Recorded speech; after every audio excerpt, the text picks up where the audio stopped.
నెట్‌ఫ్లిక్స్‌లో ఒక కొత్త సినిమా అప్‌లోడ్ అయింది. 'శ్రీకాంత్' అనే పేరు మీద ఆంధ్రప్రదేశ్‌కు చెందిన ఒక అంధ యువకుడు సాధించిన విజయమే ఈ 'శ్రీకాంత్' అనే సినిమా. మచిలీపట్నంకి దగ్గరలో సీతారాంపురం అనే ఒక మారుమూల ప్రాంతంలో పేదరికంలో అంధుడిగా పుట్టిన ఒక విద్యార్థి సాగించిన ప్రయాణమే 'శ్రీకాంత్' సినిమా.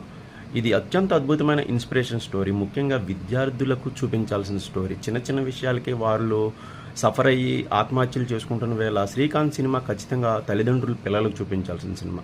మన తెలుగు డైరెక్టర్లకి కమర్షియల్ సినిమాలు, అర్జున్ రెడ్డి సినిమాలు, లేదా యానిమల్ సినిమాలు, లేకపోతే ఆర్ఆర్ఆర్ సినిమాలు అలాంటివి కనిపిస్తాయి తప్పితే ఇలాంటి గొప్ప కథలు మన తెలుగు డైరెక్టర్లకి ఎందుకు కనిపించవో అనేది నాకు ఇప్పటికీ తెలియని ప్రశ్న.